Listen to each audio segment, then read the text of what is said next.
Hey, Rose. What's up with being out until this late? What are you thinking? Remember I mentioned it this morning. There's a dinner meeting with clients, so I'd be late. Not just out having fun. Yeah, right. Are you trying to fool me with such an obvious lie? It's not a lie. Seriously, you're just a parasite living off my family. Yet you don't even bother to cook dinner and stay out until late. Who do you think you are? As punishment, bring me some fancy bottles of wine. Punishment? Yep. Even though you're as thick-headed as they come, you're still my brother's wife. Mom and I reluctantly accepted you into our home, you know. But you don't even fulfill the basic duty of making dinner as a wife. On top of that, lying and staying out late. You're practically a freeloader. Someone like that deserves to be punished. I didn't choose to live with you guys, you know. I actually wanted to live alone with Brad. That's an excuse. Since you can't stand on your own 2 feet, you're living off Mom and Dad's pension. You lazy bum. I am working. You're the one who's not. It's okay to fail at job hunting, but you've given up finding a job altogether. You spend all day eating snacks at home, right? Isn't that the definition of a freeloader? Ugh, you piss me off. I'm telling Mom. Go ahead. Do as you wish. Rose, I heard everything from Faye. Don't you think that was a bit rude? You mean her? No, not her. You were rude. But you don't have to answer. I got it from your response. You're despicable. I ended up making dinner because you bailed. Making your mother-in-law do housework? What a terrible in-law you are. I have a job and social commitments at work. So sometimes I come home late and can't cook dinner every day. We talked about this when we decided to live together, right? No matter what, as a wife, shouldn't you strive to be back home by dinner time for the family's sake? Even George and Brad complain if it's not your cooking. That's because your cooking is awful. Hush! Stop insulting me and Faye. Have you forgotten that you're basically living off us in this house? Living off you? I pay rent, don't I? I also contribute to groceries and utilities. So what? Excuse me? You're able to live with us only with our permission. Don't act all high and mighty about paying rent when you're only paying half. And then not even doing housework and gallivanting around till midnight. Who do you imagine yourself to be? We don't need a freeloader who neglects housework. Say that to Faye then. Isn't she the real freeloader? She doesn't pay rent or anything and relies entirely on you and George. She's different. How? She's my daughter. On the other hand, you married my son, so we've been accommodating you as part of the family. Essentially, you're a stranger with no blood relation to us. We welcomed you into our family and let you live with us. You should be grateful and show some respect. I can't believe you don't understand such common sense. I shouldn't have allowed Brad to marry a low-income high school grad like you.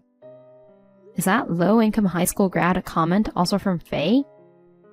It seems mother and daughter share the same vocabulary when they insult people. Ugh. Wow, that reaction is the same. Ugh, what a mistake. Letting someone who's not blood-related live in our house and then she turns around and returns evil for good. I'll make you regret insulting us. Even if you cry and beg on your knees, I won't forgive you. No problem. Good luck with that. Hey, Rose. So are you gonna be late coming home again today? Yeah. Work's crazy right now, so I'll be coming back close to midnight for a while. Why do you ask? Oh, nothing. And just so you know, we're ordering pizza for dinner. We'll hit you up for the bill later. What the heck? Oh, and don't assume that we're ordering for you too. Go get your own food, okay? Alright then, good luck with work. Faye? Or Anna, it doesn't matter which one. What on earth is this about? Oh, you're back, huh? Isn't it fabulous? The sight of your belongings scattered in the yard. That shattered mirror of the wardrobe. It made such a lovely sound. It really did. You're a parasite, but you had all that expensive stuff. It really got on my nerves. It felt amazing smashing everything. So it was you two who messed up my stuff. Obviously. We discussed it and decided together. We don't need a useless low-income high school grad like you in our house. We wanted to get rid of you ASAP, you know. Oh, by the way, the receipt for the pizza delivery is in the dresser drawer. Send a check to us later. We had a belly full of fancy pizza like white truffle oil. I'm not sure if the poor and incompetent low-income person can afford it. I've been wondering for a while now. What basis do you have for calling me a low-income high school grad? Basis? You said it yourself, didn't you? That you started working right after high school and had a low income. I heard it too. Didn't you say that when we met the first time? Since then I've thought, what a dim-witted and useless girl. A poor soul earning a measly 25K a year. Stay away, you poverty deity. Huh? 25K is my monthly income. What? When I met you guys, I did mention I started working as a high school grad, but neither of you heard the rest of my story, did you? What are you talking about? Firstly, I have a bachelor's degree. Really? I attended college as a part-time student while working to earn my degree. At my first job, my income was lower compared to others, but after getting my degree, I changed jobs. I've been fortunate and now I'm a vice president. As I mentioned earlier, I'm entrusted to do a job that earns me a monthly salary of 25K. 25,000 a month? You're well off. Oh no, maybe we shouldn't have kicked her out. Mom, don't believe a word she says. This is obviously a lie. This is just the pathetic barking of a loser, left without a place to go after being kicked out of our home. Who's the one without a place to go? What do you mean? Haven't you realized who actually got abandoned here? What are you talking about? Were you so focused on wrecking my things that you didn't notice anything? Are George and Brad at home? What? Wait. Their shoes are gone. Check their room. Their stuff's gone too. No car either. What's going on? They've left you both. What do you mean? No way. Why should we be left behind?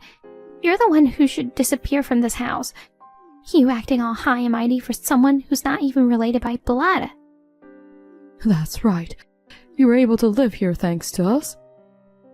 I never wanted to move in with you guys. But George and Brad pleaded with me. They asked me for help to get away from you guys. Faye, who wastes money like water despite being unemployed. And Anna, who spoils her and doesn't even take care of the house. Financially and domestically, things were a mess. They asked for help to escape that situation while living together. What? On the day they decided to execute that plan, you two wreak havoc. Quite the coincidence, I must say. This can't be. Dad and Brad left us? That's a lie. I'm dead serious. I can't reach Brad on the phone. George is not answering either. Don't worry, Faye. It's late, so they're probably sleeping. Yeah, you're right. They'll come back tomorrow for sure. They're wide awake and are next to me right now. We're having a celebration party for cutting ties with you idiots. We opened amazing wine. They're with you? Tell us the location. Absolutely not. We're done with you guys. Obviously, we won't be paying rent or any living expenses. George will contact you soon through a lawyer for divorce proceedings. Neither I nor Brad will ever have anything to do with you guys. It's just you two living together from now on. That's impossible. Neither of us is working, you know. Mom has a small pension, but that's about it. It's impossible to live on that. Why don't you find a job then? Impossible. I'm not cut out for work. Then I guess Anna has to work. I can't. I'm 66 this year, you know. There are plenty of people who work at that age.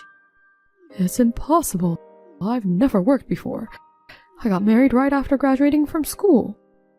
Oh, so that's why you defended the jobless Faye so much. You've never worked either. What's wrong with that? I've been a dedicated homemaker. But you're terrible at cooking and chores. Since I moved in, you've practically pushed all of that onto me. It's not normal for a daughter-in-law to take care of the family. Well, let's drop that conversation. Figure out what to do next between the two of you. I don't need the things I left behind. Feel free to break or sell them. I'll give you the proceeds of a sale. Consider it my final act of kindness. We shouldn't have broken things then. The expensive-looking dresser is in pieces now. You wanted to break it, Faye. What? It's my fault?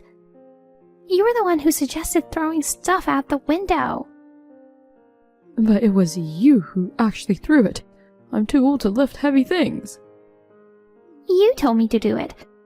Blaming me for everything is just plain awful. I'm not blaming you. But let's face it, this mess is because of you. Because you confidently said Rose was a low-income high school graduate. I believed you.